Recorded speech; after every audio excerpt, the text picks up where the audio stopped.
Welcome to a brand new episode of Once Upon a Time. ചിരി വിരുന്നൊരുക്കുന്ന Once Upon a Timeന്റെ ഈ വേദിയെ ധന്യമാക്കുവാൻ ഞാൻ ഇങ്ങോട്ടേക്ക് സ്വാഗതം ചെയ്യുന്നു. നമുക്കേറെ പ്രിയങ്കരനായ നമ്മുടെ സ്വന്തം രമേശ് ഏട്ടനെ. Let's welcome Ramesh Pishardi onto this floor.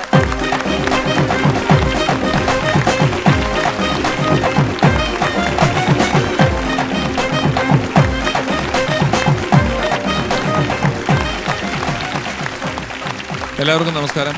Amrita T V അതിൻ്റെ ഹാപ്പിനെസ് ചലഞ്ചിൻ്റെ ഭാഗമായി ഒരുപാട് പ്രേക്ഷകരെ സന്തോഷിപ്പിച്ച് മുന്നേറിക്കൊണ്ടിരിക്കുകയാണ്. ഈ അവസരത്തിൽ എൻ്റെ ഒരു വ്യക്തിപരമായ സന്തോഷം പറയുകയാണ്. 20 വർഷങ്ങൾക്ക് മുമ്പ് ഇതുപോലെ ഒരു ഓണക്കാലത്താണ് ആദ്യമായിട്ട് ഒരു ടെലിവിഷൻ ഷോയിലൂടെ എൻ്റെ മുഖം ഞാൻ ടി വിയിൽ ആദ്യമായിട്ട് കാണുന്നത്. അതിൻ്റെ ഓർമ്മകളാണ് എപ്പോഴും എനിക്ക് ഓണക്കാലം വരുമ്പോൾ. പിന്നീടൊരു 4-5 വർഷം കാര്യമായിട്ട് പരിപാടികളൊന്നും കിട്ടിയില്ല. വീണ്ടും ഒരു പ്രോഗ്രാം കിട്ടി. അതാണ് പിന്നീട് വഴിത്തിരിവായതും ഞാൻ നിരന്തരമായിട്ട് ടി വിയിൽ വരാൻ തുടങ്ങിയതുമെല്ലാത്തിനും കാരണം. അതിന് മറ്റൊരാൾ കാരണമായി. അയാളാണ് നമുക്കിന്ന് അതിഥിയായി എത്തുന്നത്. ഒരുപാട് വേദികളിലൂടെ നമ്മളെ ചിരിപ്പിച്ച, ഒരുപാട് സിനിമകളിൽ മികച്ച കഥാപാത്രങ്ങളെ അവതരിപ്പിച്ച, മലയാളികൾക്ക് ഏറ്റവും പ്രിയപ്പെട്ട ഹാസ്യകാരന്മാരിലൊരാൾ, നടന്മാരിലൊരാൾ, ഒരുപാട് ടെലിവിഷൻ ഷോകളിലൂടെ നിങ്ങൾക്ക് സുപരിചിതനായ ഒരാൾ, ഏറെ ബഹുമാനത്തോടെ ആദരവോടെ ഞാൻ വേദിയിലേക്ക് സ്വാഗതം ചെയ്യുന്നു. കലാഭവൻ പ്രജോദ്.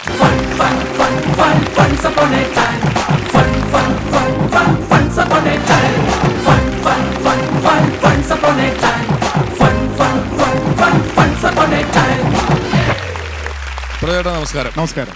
രമേശേട്ടാ, നിമിത്തമായി എന്ന് പറഞ്ഞു. അപ്പൊ അതെങ്ങനെയാണ് അതൊരു നിമിത്തമായത്? അത് പ്രചോദനം പോലും ചിലപ്പോൾ ഓർക്കുന്നുണ്ടാവുന്നില്ല. അന്ന് കാലത്ത് 2003 വർഷം. 2003 പ്രചോദേട്ടനും ഇവിടെ നമുക്ക് ഇതിനു മുമ്പ് ഒരു എപ്പിസോഡിൽ അതിഥിയായി വന്നിട്ടുള്ള സാജൻ പള്ളുരുത്തിയും കൂടെ കോമഡി ഷോ എന്ന പേരിൽ ഒരു വലിയ സൂപ്പർ ഹിറ്റ് ഷോ ചെയ്യുന്നുണ്ടായിരുന്നു. ആ ഷോ നടക്കുന്ന സമയങ്ങളിൽ ഒരു ദിവസം പെട്ടെന്ന് പ്രചോദേട്ടന് പട്ടണത്തിൽ സുന്ദരൻ എന്ന് പറയുന്ന പടത്തിൽ അഭിനയിക്കാൻ വേഷം കിട്ടിയിട്ട് പോകേണ്ടി വന്നു. തിരുവനന്തപുരത്തായിരുന്നു അതിന്റെ ഷൂട്ടിംഗ്. പെട്ടെന്ന് വിളിച്ചതാണ്, പെട്ടെന്ന് പോകേണ്ടി വന്നു.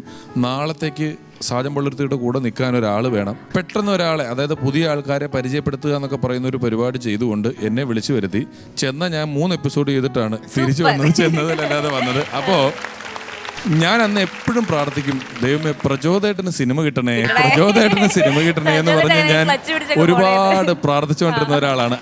കാര്യം അതിനകത്തൊരു വലിയൊരു ഗുണം വെച്ചാൽ പിഷാരയുടെ ഒരു ക്വാളിറ്റി ഞാൻ കണ്ടത്, ചേട്ടാ ഞാനൊരു കോമഡി പറയാം, ഏറ്റില് നമുക്ക് ആ വഴിക്ക് വിട്ടേക്കാം എന്ന് പറഞ്ഞൊരു കോമഡി പറയുമ്പോൾ ഏറ്റില്ലെങ്കിൽ നമുക്കും പിണക്കമില്ല, പിഷാരടിക്കും പിണക്കമില്ല. ഞാൻ കോമഡി പറയാതെ ഒരു കോമഡി ഉണ്ട്. പിന്നെ ആഫ്റ്റർ സെയിൽ സർവീസും വാറന്റി ഉണ്ട്, ഇഷ്ടപ്പെട്ടില്ലെങ്കിൽ തിരിച്ചെടുക്കുന്നു പറഞ്ഞിട്ടാണ് സാധാരണ ഗതിയിലും. അല്ല, ഞാൻ കേട്ടിട്ടുണ്ട്. അങ്ങനെയാണെങ്കിൽ കലാഭവൻ ഗൾഫ് ടൂർ പോകാൻ വേണ്ടി പ്ലാൻ ചെയ്തുകൊണ്ടിരിക്കുന്ന സമയം, ഞാൻ കേട്ട കഥയാണ്, ഉള്ളതാണെന്ന് ചേട്ടൻ ഇപ്പൊ പറയണം. അപ്പൊ ഗൾഫ് ടൂർ പോകാൻ പ്ലാൻ ചെയ്തുകൊണ്ടിരിക്കുമ്പോൾ കലാഭവന്റെ ട്രൂപ്പിൽ അന്ന് 12 പേരുണ്ട്. ഈ 12-ൽ നിന്നും 6 പേരെ വേൾഡ് ടൂർ കൊണ്ടുപോവുകയുള്ളൂ. കാസറ്റൊക്കെ വളരെ ജനകീയമായ കാസറ്റാണ്, അതിൽ പ്രചോദനമുണ്ട്. അതിനുവേണ്ടി ടൗൺ ഹാളിൽ ഒരു പരിപാടി സംഘടിപ്പിച്ചു. ഈ 6 പേരെ സെലക്ട് ചെയ്യുന്നതിന് വേണ്ടിയിട്ട് ടൗൺ ഹാളിൽ ഒരു പരിപാടി സംഘടിപ്പിച്ചിട്ട് അന്ന് പോസ്റ്റ് കാർഡുകൾ മേടിച്ചിട്ട് നിങ്ങളുടെ ഇന്നലത്തെ ടൗൺ ഹാളിലെ പരിപാടി കണ്ടു, കലാഭവൻ പ്രചോദ് വളരെ നന്നായി എന്നും പറഞ്ഞ് 100ഓളം പോസ്റ്റ് കാർഡുകൾ കലാഭവനിലോട്ട് അയച്ച ആളാണ് നിങ്ങളെന്ന് ഞാൻ കേട്ടിട്ടുണ്ട്. അത് ശരിയാണോ? അതിൽ കൂടാതെ ഒരു കാര്യമുണ്ട്, അത് ഒരു പരിധി ശരിയാണ്. കാര്യം എനിക്ക് എന്തായാലും വേൾഡ് ടൂർ എന്ന് പറയുന്നത് നമ്മുടെ ഒരു വലിയ ആഗ്രഹമാണ്. പക്ഷേ അതിന് മുമ്പായിട്ട് ഞാൻ പ്രത്യേകിച്ച് പറഞ്ഞത് സാജൻ പള്ളുരുത്തി എന്ന മകാരം എന്ന് പറയുന്ന ഒരു ഐറ്റം ഭയങ്കര ഗംഭീരമായിട്ട് പഠിച്ചു.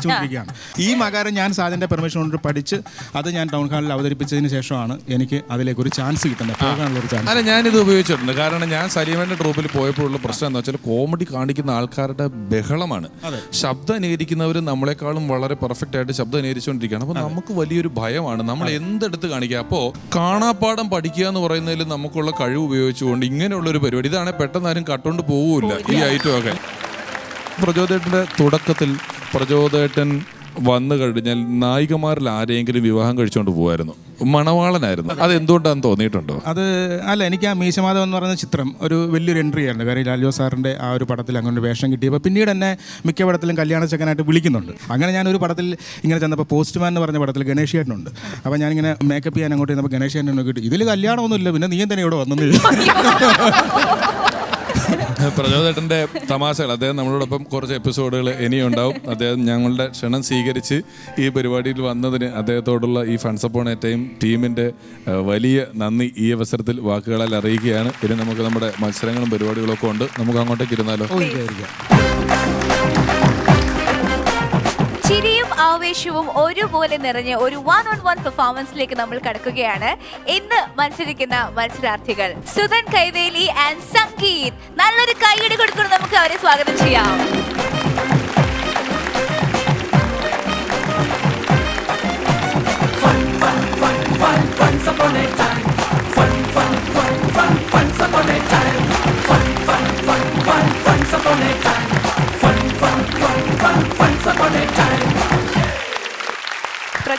എന്തോ ഇത് സുധൻ, ആ ദിസ് ഇസ് സംഗീത്, രണ്ടുപേരുമാണ് മത്സരിക്കുന്നത്. ഓക്കെ. പിന്നെ എനിക്കൊരു കാര്യം ചോദിച്ചോട്ടെ. ചോദിച്ചോളൂ. പ്രചോദ് മോഹൻ എനിക്ക് ഭയങ്കര ഇഷ്ടമാണ്. പിന്നെ നേരത്തെ ഇവിടെ വന്ന് പറഞ്ഞില്ലേ എന്തോ സിനിമയിലും മണവാളിനൊക്കെ ആയിട്ട് അഭിനയിക്കുന്നു പറഞ്ഞില്ലേ? അതെ. ഇപ്പോഴും വരാറുണ്ട് അങ്ങനത്തെ അവസരങ്ങളൊക്കെ ആരെങ്കിലും ഇപ്പൊ വിളിച്ച് പറയാറുണ്ടാ? ഇപ്പൊ പ്രായമൊക്കെ ആയി മണവാള ആവേശം ചെയ്യാറില്ലെന്ന് എനിക്കറിയാം. പിന്നെ അങ്ങനെ വരികയാണെങ്കിൽ എന്റെ പേര് പറഞ്ഞു കേട്ടോ, ഞാൻ ടൈയൊക്കെ അടിച്ച് വന്ന് പുള്ളി ചെയ്തോളും. നല്ലതായിരിക്കും. ഒന്നായിരിക്കും. ഓക്കെ, അപ്പൊ ഒരു വിസിലടിച്ച് അവർ തുടങ്ങിക്കോളും. വർഷങ്ങൾക്ക് മുമ്പ് ഒരു കണ്ണേട്ടൻ, നെല്ലിക്ക കണ്ണച്ചി എന്ന് പറയുന്ന കണ്ണേട്ടൻ കിണറ്റിൻ്റെ പണിയെടുക്കുമ്പോൾ തലയെ കല്ല് വീണിട്ട് കിണറ്റിൽ വീണ് മരിച്ചുപോയി. അപ്പോൾ അന്ന് ഫോണൊന്നും ഇല്ലാത്തത് കൊണ്ട് പലരെയും പറഞ്ഞയക്കുക. അപ്പോൾ ഒരാൾ പറഞ്ഞയച്ചു. ആ പറഞ്ഞയച്ച ആളെ ആ സ്ഥലത്ത് നിന്ന് ആരും മരിച്ച വീട്ടിൽ വന്നിട്ടില്ല. അപ്പോൾ അവരോട് ചോദിച്ചു, അല്ല നിങ്ങൾ പറഞ്ഞ ആ സ്ഥലത്തൊന്നും ആരും ഇതുവരെ വന്നിട്ടില്ലല്ലോ, ഇതെന്താണെന്ന് ചോദിച്ചു. ഇതെങ്ങനെ നിങ്ങൾ പറഞ്ഞതെന്ന് ചോദിച്ചു. അയാൾ പറഞ്ഞു, ഞാൻ എല്ലാവരുടെയും പറഞ്ഞു നിന്നാണ്. എങ്ങനെ? ആമല നേത്രച്ചൻ തൃണകക്ഷത്തിൽ നിന്നും കൂപത്തെ ബന്ധിക്കുമ്പോൾ ശിരസിൽ പാഷാണം തട്ടി മൃതി അടഞ്ഞു, അങ്ങനെ ഞാൻ പറഞ്ഞു തന്നാണ്. എന്ന് പറഞ്ഞാൽ എങ്ങനെയാണെന്ന് ചോദിച്ചു. ആമലം എന്ന് പറഞ്ഞാൽ നെല്ലിക്ക, ആമല നേത്രച്ച എന്ന് പറഞ്ഞാൽ നെല്ലിക്ക കണ്ണച്ചെ. കൂപത്തെ ബന്ധിക്കുമ്പോൾ, അതായത് തൃണകക്ഷത്തിൽ നിന്നും, അതായത് പുല്ലന്തോളിൽ നിന്ന്, തൃണം എന്ന് പറഞ്ഞാൽ പുല്ല്, കക്ഷം എന്ന് പറഞ്ഞാൽ തോള്, പുല്ലന്തോളിൽ നിന്ന് കൂപത്തെ ബന്ധിക്കുമ്പോൾ ശിരസിൽ പാഷാണം തട്ടി തലയിൽ കല്ല് വീട്, പാഷാണം എന്ന് പറഞ്ഞാൽ സംസ്കൃതത്തിൽ കല്ല, മൃതി അടഞ്ഞു. ഇങ്ങനെ ഞാൻ പറഞ്ഞു. ഞാൻ ഓരോരോ വീട്ടിലും അധികം പോയിട്ട് ഇങ്ങനെ പറഞ്ഞ് സമയം ഇതാക്കേണ്ട വെച്ചിട്ട് എന്ത് വെച്ചിട്ട് ആമല നേത്രച്ചൻ തൃണകക്ഷത്തിൽ നിന്നും കൂപത്തെ ബന്ധിക്കുമ്പോൾ ശിരസിൽ പാഷാണം തട്ടി മൃതി അടഞ്ഞു എന്ന് പറഞ്ഞു. ഇങ്ങനെ പറഞ്ഞാൽ വീടുവോ? പിന്നെ എൻ്റെ നാട്ടിൻ്റെ കുറച്ചപ്പുറത്ത് ഒരു രാജേട്ടനുണ്ട്. രാജേട്ടൻ ഓട്ടോറിക്ഷ ഡ്രൈവറാണ്. രാജേട്ടൻ്റെ സ്വഭാവം ഭയങ്കര അലമ്പാ, ആർക്കും ഇഷ്ടമല്ല. രാജേട്ടന് എന്തെങ്കിലും ഒരു പണി കൊടുക്കണമെന്ന് എല്ലാവരും പറയൂ, രാജേട്ടൻ എന്തെങ്കിലും ഒരു പണി കൊടുക്കണമെന്ന്. പിന്നെ രാജേട്ടൻ്റെ ഓട്ടോറിക്ഷയ്ക്ക് ഒരു പ്രത്യേകത ഉണ്ട്. സാധാരണ നമ്മളൊരു ഓട്ടോറിക്ഷ ഇങ്ങനെ അല്ലേ സൗണ്ട് വരുമ്പോൾ നമ്മളെങ്ങനെ കേൾക്കുക. എന്നാൽ രാജേട്ടൻ്റെ ഓട്ടോറിക്ഷ വരുമ്പോൾ നമ്മൾ ഇങ്ങനെ മ്യൂസിക് ഇട്ടിട്ടാണ് വരിക. ഇതെല്ലാം ഒരു അലമ്പ. അപ്പോൾ എല്ലാവരും വിചാരിക്കും ഒരു പണി കൊടുക്കണമെന്ന്. അപ്പോൾ നാട്ടിൽ ഏറ്റവും പണി കൊടുക്കുന്നതിൽ പെട്ട ഒരാളാണ്, നല്ല ഹ്യൂമർ സെൻസിലുള്ള ഒരാളാണ് പോയില്ല സുനിയേട്ടൻ. പോയില്ല സുനിയേട്ടനോട് പറയും എന്തെങ്കിലും കൊടുക്കണം. അപ്പോൾ സുനിയേട്ടൻ പറയും സമയം വരട്ടെ എന്ന് പറയും. അങ്ങനെ ഇയാൾ എന്ത് പുതിയൊരു ഓട്ടോറിക്ഷ എടുത്ത് സുനിയേട്ടൻ്റെ അടുത്ത് പേരിടുവാൻ വന്ന്. അപ്പോൾ സുനിയേട്ടൻ എനിക്കൊരു പേര് വേണം ഓട്ടോറിക്ഷയ്ക്ക് ഞാൻ. അങ്ങനെ പേരിടുവാൻ വന്നേരെ നല്ല സമയമല്ലേ കിട്ടുക. സുനിയേട്ടനകത്ത് പോയിട്ട് ഒരു പേര് എഴുതിയിട്ട് ഒരു പേപ്പറിലാക്കിയിട്ട് കൊടുത്ത്. ഇതെങ്ങനെയാന്ന് ചോദിച്ചു. കുഴപ്പമില്ല, നല്ല പേര്, 3 അക്ഷരമുള്ള പേര്. എന്താ ഇതിൻ്റെ അർത്ഥം എന്ന് വെച്ചു. പുൽക്കൊടി തുമ്പിലെ ജലഗണികയാന്ന് പറഞ്ഞു. ഓക്കെ എനിക്ക് ഇഷ്ടമായി എന്ന് പറഞ്ഞു. ഇയാൾ പോയിട്ട് ഓട്ടോറിക്ഷക്ക് പേരിട്ട് ഓട്ടോറിക്ഷ അങ്ങനെ മുന്നിലും പിന്നിലും എല്ലാം ആയിട്ട് നല്ല സ്റ്റിക്കർ അടിച്ച് ഓട്ടോറിക്ഷ ഓടാൻ തുടങ്ങി. അങ്ങനെ ഓട്ടോറിക്ഷ ഓടാൻ തുടങ്ങി എല്ലാവരും ഇങ്ങനെ ചിരിക്കാൻ തുടങ്ങി. അങ്ങനെ നല്ലൊരു പണി കൊടുത്തതല്ലേ. അപ്പോൾ നാട്ടിലെ ഭാസ്കരൻ മാഷക്ക് എന്തോ ഒരു ക്ലിനിക്കിൽ പോകണം, ഭാസ്കരൻ മാഷക്ക്. അപ്പോൾ ഒരു ദിവസം വിളിച്ച് ഭാസ്കരൻ മാഷ് ഇങ്ങനെ വെയിറ്റ് ചെയ്ത് നിൽക്കുമ്പോൾ തന്നെ അങ്ങനെ കാണുന്നുണ്ട്, ഇങ്ങനെ വരുന്നുണ്ട്. ഭാസ്കരൻ മാഷ് കണ്ടപാട് പറഞ്ഞ് ഈ ഓട്ടോറിക്ഷയിൽ ഞാൻ കാര്യമില്ലെന്ന് പറഞ്ഞു. എന്താണെന്ന് ചോദിച്ചു. എന്നോട് ഇതിൻ്റെ പേര് എന്നാ പേര് കൗവീനം. കൗവീനം എന്ന് പറഞ്ഞാൽ അർത്ഥം അറിയാടോ എനിക്ക്. എന്തെന്നാ അർത്ഥം? പുൽക്കൊടിത്തുമ്പിൽ ജലകണിക. പുൽക്കൊടിത്തുമ്പിൽ ജലകളിക്കല്ലടോ, കോണോ എന്നാ അതിൻ്റെ അർത്ഥം.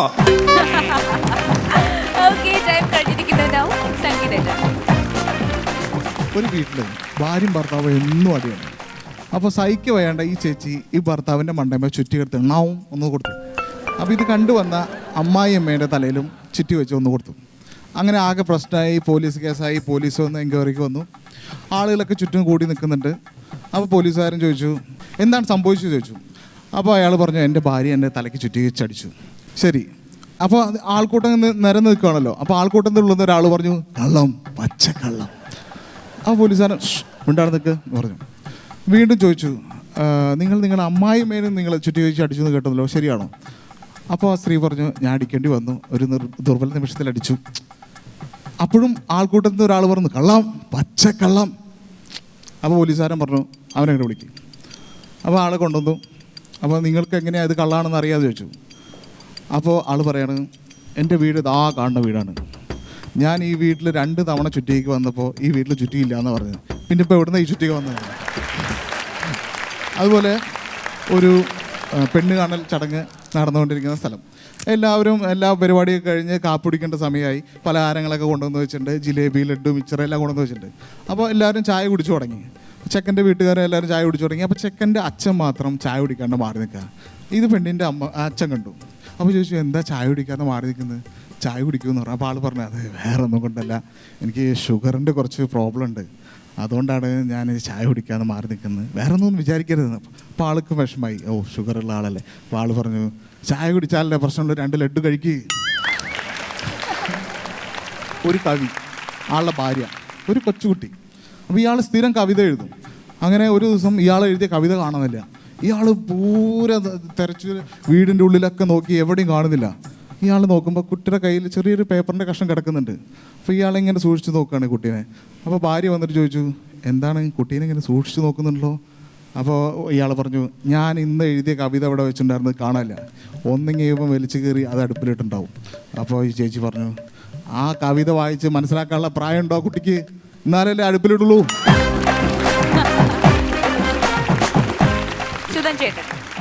നമുക്കറിയാം, ഒരു 10-25 വർഷങ്ങൾക്ക് മുമ്പെല്ലാം നമ്മൾ ഗാനമേളകൾക്ക് പോകുന്ന സമയത്ത് ചെറിയ 2-3 പീസ് ഓർക്കസ്ട്ര ഉണ്ടാവും. ഒരു കീബോർഡ്, ഒരു തബല, ഒരു ഡ്രമ്മ്, വേണമെങ്കിൽ ഞങ്ങളുടെ നാട്ടിലൊക്കെ ഒരു ഗിറ്റാറും കൂടി വന്നാൽ നന്നായിരുന്നു. മിന്നാരൽ ഇറങ്ങിയ സമയത്താണ്. അപ്പോൾ അന്നേരം ഞാനൊക്കെ ഇങ്ങനെ പാടി വരുന്ന സമയമാണ്. അപ്പോൾ ഞങ്ങളൊരു അമ്പലത്തിൽ പരിപാടിക്ക് പോയപ്പോൾ ചെറിയൊരു സ്റ്റേജ്, ഇപ്പോൾ നമ്മുടെ ഗുരുവായിട്ടുള്ള ഒരാളുണ്ട്, ബാലേട്ടൻ, അദ്ദേഹം തബലിസ്റ്റാണ്. അദ്ദേഹം ഇങ്ങനെ തബല ഇങ്ങനെ ടെസ്റ്റ് ചെയ്യുന്നത്, ഹൽ ഹൽ ഇങ്ങനെ ടെസ്റ്റ് ചെയ്യുമ്പോൾ ഒരാൾ വെള്ളം അടിച്ചിട്ട് വന്ന് എല്ലാം അറിയാമെന്ന് ഭാവിക്കുന്ന ചില ആളുണ്ടാവില്ല ചില നാട്ടിൽ. ഇയാൾ വന്നിട്ട് ബാലേട്ടൻ തട്ടിയിട്ട്, കമ്പോസർ ഉണ്ടോ ഗാനമേളക്ക്? കമ്പോസർ ഇല്ലാത്ത ഗാനമേള എന്ത് ഗാനമേളയാട്ടോ? കമ്പോസർ ഇല്ലേ?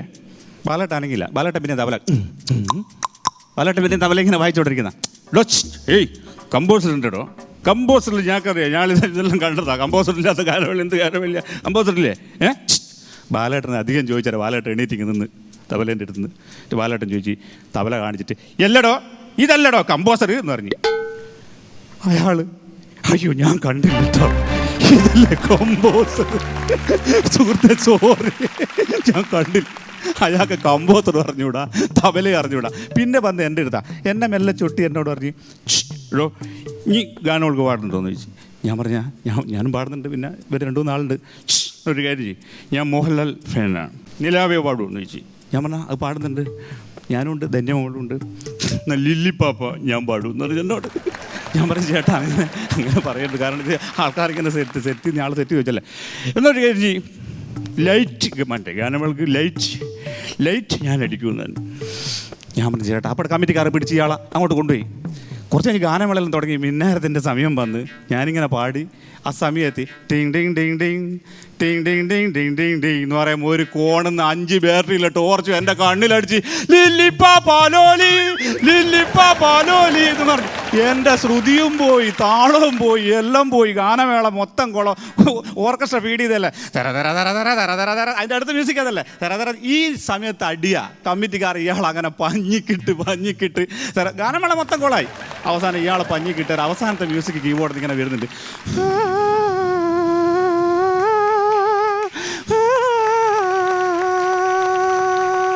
അവിടെ അയാൾ ഞൊണ്ടിയായിട്ട് നടന്നുപോയി. ഒരാൾ പുഴവക്കലൂടെ പോകുമ്പോൾ ഒരു പയ്യൻ അവിടെ ഇരുന്ന് പുഴയിലേക്ക് നോക്കിയിരിക്കുകയാണ്. അപ്പോൾ ഇയാൾ കുറേ നേരമായി ആ ചെക്കൻ അവിടെ ഇരിക്കുന്നു തോന്നുന്നു. അപ്പോൾ അടുത്ത് പോയി ചോദിച്ചു, നീ എന്താ അവിടെ ഇരിക്കുന്നത്? അപ്പോൾ ഞാനും എൻ്റെ കൂട്ടുകാരനും ഒരു ഗെയിം വെച്ചിരിക്കുകയാണ്, ഏറ്റവും കൂടുതൽ വെള്ളത്തിൽ മുങ്ങി കിടക്കുന്ന ആൾക്കാണ് സമ്മാനം എന്ന്. അപ്പോൾ ആൾക്ക് ഇഷ്ടമായത്. അപ്പോൾ ആൾ ചോദിച്ചു, എത്ര മിനിറ്റ് ആയിടാ? അവൻ 2 ദിവസമായി മുങ്ങിയിട്ട് എന്ന്. അതുപോലെ ഒരു പുതിയതായി കല്യാണം കഴിഞ്ഞ ഒരു ഫാമിലി. അപ്പോൾ ആ ഭർത്താവിന് ഒരു ഡൗട്ട്, പെൺകുട്ടിക്ക് ചെവി കുറച്ച് കേൾവി കുറവുണ്ടോ എന്ന്. പുതിയതായി കല്യാണം കഴിഞ്ഞല്ലേ. അപ്പോൾ അത് ചോദിക്കാൻ ഇയാൾക്കൊരു മടി ഭാര്യയോട്. അപ്പോൾ ഒരു ഡോക്ടറോട് പോയി ചോദിച്ചു, ഇങ്ങനൊരു പ്രശ്നമുണ്ട്, അപ്പോൾ അതെങ്ങനെയാണ് തിരിച്ചറിയാൻ ഒരു വഴി പറഞ്ഞു തരാൻ പറഞ്ഞു. അപ്പോൾ ഡോക്ടർ പറഞ്ഞാൽ കുഴപ്പമില്ല, നിങ്ങൾ ഭാര്യ കിച്ചണിൽ ജോലി ചെയ്യുമ്പോൾ പുറകിൽ ഒരു 15 അടി ബാക്കിൽ നിന്നിട്ട് ഇന്ന് എന്താ കറിയെന്ന് ചോദിക്കാൻ പറഞ്ഞു. എന്നിട്ടും കേട്ടില്ലെങ്കിൽ ഒരു 10 അടി കൂടി നീങ്ങിയിട്ട് ഇന്ന് എന്താ കറിയെന്ന് ചോദിക്കാൻ പറഞ്ഞു. എന്നിട്ടും കേട്ടില്ലെങ്കിൽ ഒരു 5 അടി അടുത്ത് നിൽക്കുക, എന്നിട്ട് ചോദിക്കുക ഇന്ന് എന്താ കറിയെന്ന്. അപ്പോൾ ആൾക്കൊരു ഐഡിയ കിട്ടി. ആൾ പോയി വീട്ടിൽ പോയിട്ട് കറി ഉണ്ടാക്കുന്ന ഭാര്യയുടെ പുറകിൽ നിന്നിട്ട് ഒരു 15 അടി ഗ്യാപ്പിൽ നിന്നിട്ട് ചോദിച്ചു, ഇന്നെന്താ കറി? ഒരു റിപ്ലൈ ഇല്ല. വീണ്ടും 10 അടി അടുത്ത് പോയി നിന്ന് ചോദിച്ചു, ഇന്നെന്താ കറി? അപ്പോഴൊരു അനക്കമില്ല. പിന്നെ ഒരു 5 അടി അടുത്ത് പോയി നിന്ന് ചോദിച്ചു, ഇന്നെന്താ കറി? അപ്പോൾ ചേച്ചി പതുക്കെ തിരിച്ചു, എത്ര തവണ പറയണം സാമ്പാർ സാമ്പാർ സാമ്പാർ എന്ന്? നിങ്ങൾക്ക് ചെവിക്ക് വല്ല കുഴപ്പമുണ്ടോന്ന്? ഇവനാണ് ചെവിക്ക് കുഴപ്പം.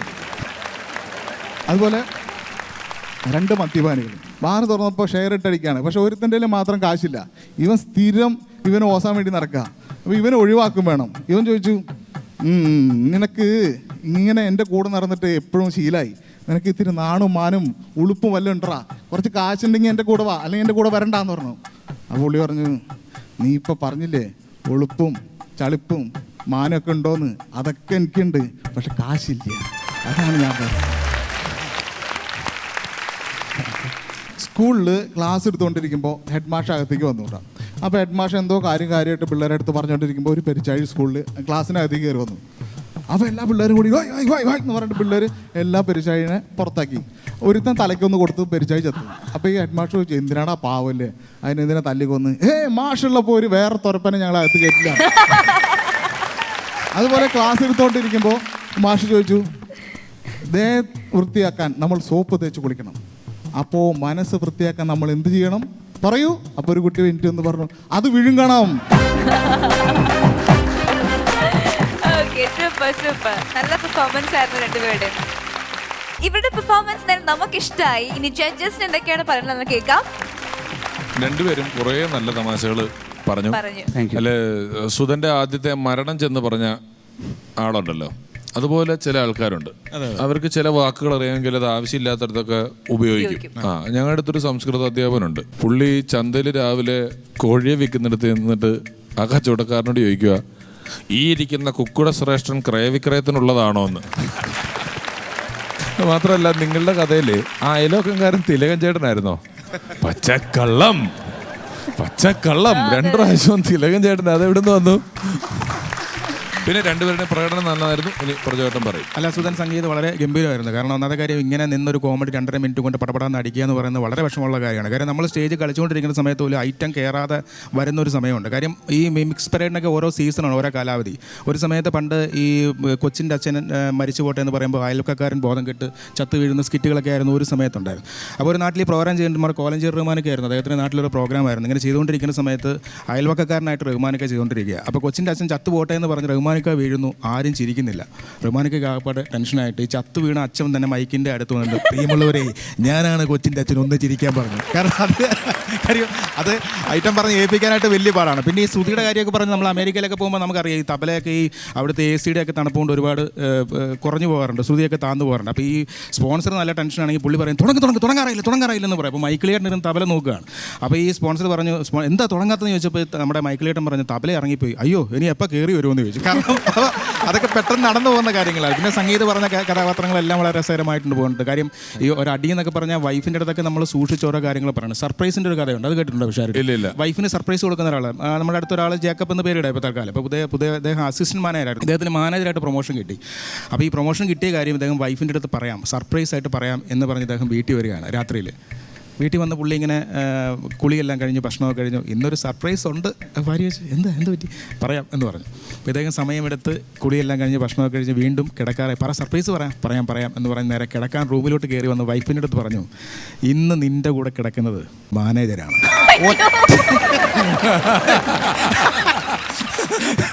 വൈഫ് ഒരു അടിയാണ്. കാര്യം 3 ദിവസം ഹോസ്പിറ്റലിൽ കിടന്നു. ഈ പ്രൊമോഷൻ്റെ കാര്യം പറയാനുള്ള ടൈമിങ് പുള്ളിക്ക് കിട്ടിയില്ല. അപ്പോൾ അതുകൊണ്ട് ഞാൻ പറയുന്നത്, ഈ സർപ്രൈസ് ഒക്കെ പറയുമ്പോൾ നമ്മൾ നോക്കിക്കണ്ട് പറഞ്ഞില്ലെങ്കിൽ നല്ല ഒന്നാം തരം തട്ട് കിട്ടും. കോലഞ്ചേരി റഹ്മാനൊക്കെ LIC ഏജന്റാണ്. എല്ലാ കലാകാരന്മാരുടെയും LIC എടുപ്പിക്കുന്നത് പുള്ളിക്കാരനാണ്. ഒരുമിക്ക ആൾക്കാരുടെയൊക്കെ LIC ഒക്കെ എടുപ്പിച്ചിട്ടുണ്ട്. അപ്പോൾ ജയറാമേട്ടൻ മദ്രാസിൽ അദ്ദേഹത്തിൻ്റെ വീട്ടിലൊരു സെക്യൂരിറ്റീനെ വെച്ചു. ഈ സെക്യൂരിറ്റിയുടെ ഏറ്റവും വലിയ പ്രത്യേകത എന്താണെന്ന് വെച്ചാൽ, പുള്ളി ജയറാമേട്ടനെ പോലും വീട്ടിൽ കയറ്റൂല. കാളിദാസനൊക്കെ സ്കൂളിൽ വിട്ട് വരുമ്പോൾ തടഞ്ഞു നിർത്തിട്ട്, എവിടെ പോവാല്ലേ, ഇത് ജയറാം സാറിൻ്റെ വീട് എന്ന് പറഞ്ഞിട്ട് പുള്ളി ഒരു മനുഷ്യനെ വീട്ടിൽ കയറ്റാത്ത ഒരു സെക്യൂരിറ്റി. പാടുപെട്ടിട്ടാണ് ജയറാമേട്ടൻ തന്നെ വീട്ടിൽ കയറുന്നത്. അത്ര സ്ട്രിക്റ്റാണ് പുള്ളി, ഒരാളും വീട്ടിൽ കയറ്റാത്ത ഒരാളാണ്. അപ്പം ജയറാമേട്ടൻ തന്നെ ഇങ്ങനെ പാടുപെട്ടൊക്കെ കയറുന്ന ഒരു അവസരത്തിൽ ഒരിക്കൽ ടിങ് ടിങ് എന്ന് കോളിംഗ് ബെല്ല് കേട്ടിട്ട് തുറന്നു നോക്കിയപ്പോൾ കോലഞ്ചേരി റഹ്മാൻ ചേട്ടൻ സിറ്റ് ഔട്ടിൽ നിൽക്കുക. ഈ റഹ്മാനൊക്കെ കണ്ടുടനെ ജയറാമേട്ടൻ ചോദിച്ചു, എന്താ വന്നതെന്ന് ചോദിച്ചുകൊണ്ട് പുള്ളി പറഞ്ഞു, ഒരു LICയുടെ കാര്യം സംസാരിക്കാൻ വന്നതാ എന്ന് പറഞ്ഞപ്പോൾ ജയറാമേട്ടൻ പറഞ്ഞു, അതൊക്കെ പിന്നെ സംസാരിക്കാം. എൻ്റെ സംശയം, എന്നെ വരെ അകത്ത് കയറ്റാത്ത ഭാഷ അറിയാത്തൊരു നേപ്പാളിയായിട്ടുള്ള സെക്യൂരിറ്റിയാണ് അവിടെ നിൽക്കുന്നത്, അയാളെയും കടന്ന് റഹ്മാൻ എങ്ങനെ അകത്ത് വന്നു എന്ന് ചോദിച്ചപ്പം റഹ്മാനൊക്കെ ഒരു ഫയൽ തുറന്നിട്ട് ഒരു പേപ്പർ എടുത്ത് കാണിച്ചേക്കുക. ആ നേപ്പാളി റഹ്മാനിക്കയുടെ ഇന്ന് 2 ഇൻഷുറൻസ് എടുത്തതിൻ്റെ. അല്ല, ഞാൻ ഈ കേശമാമൻ്റെ പരിപാടിയൊന്നും കണ്ടില്ല. അപ്പോൾ അതുകൂടെ കാണാൻ വേണ്ടിയാണ് ഞാൻ ഓടി വന്നത്. അപ്പോൾ എന്തെങ്കിലും ഒരു പാട്ടോ ഞാൻ എന്താ ചോദിക്കാത്തെന്ന് ഇരുന്നിരിക്കുന്നു. സാധാരണ ഞാനിവിടെ പാട്ടും ഇതൊക്കെയാണ് അടിക്കണത്. അപ്പോൾ ഞാൻ പാട്ട് പാടാം.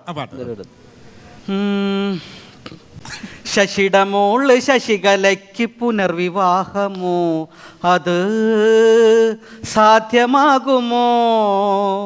ഒളിവിലായ അളിയനിന്ന് പിടിയിലാകുമോ? പരോൾ സാധ്യമാകുമോ? രണ്ടിടങ്ങളിൽ ബോംബ് സ്ഫോടനം, ചെന്നിടങ്ങളിൽ പീഡനങ്ങൾ വേറെ.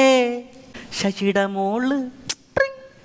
മോള് ശശികലയ്ക്ക് പുനർവിവാഹമോ, അത് സാധ്യമാകുമോ? ഓ, ആരെ, വാ, വാ. ഓ ഞാൻ ഇടയ്ക്കത്തെ ഗ്യാപ്പ് ഉണ്ടല്ലോ വിശാരടി, ഏതാ സാധ്യമാകുമോ? അതെങ്ങനെ സാധ്യമാകുന്ന ഡ്രിങ്ക് സമയത്ത് സാധ്യമാക്കിയല്ലോ പുള്ളി. ഗംഭീരമായി മാമ. ഓക്കെ, ഇനി ഇവരിൽ ആരാണ് ഒന്നും രണ്ടും സ്ഥാനത്ത് നിൽക്കുന്നത് അറിയണം. രമേശേട്ടാ പറയൂ. രണ്ടുപേരുടെയും പ്രകടനം മികച്ചതായിരുന്നു. സുധൻ ഒരു ശക്തനായ മത്സരാർത്ഥിയാണ്. സുധൻ വന്ന എപ്പിസോഡുകളിലെല്ലാം മികച്ച പ്രകടനങ്ങൾ കാഴ്ചവെച്ചിട്ടുള്ള ആളാണ്.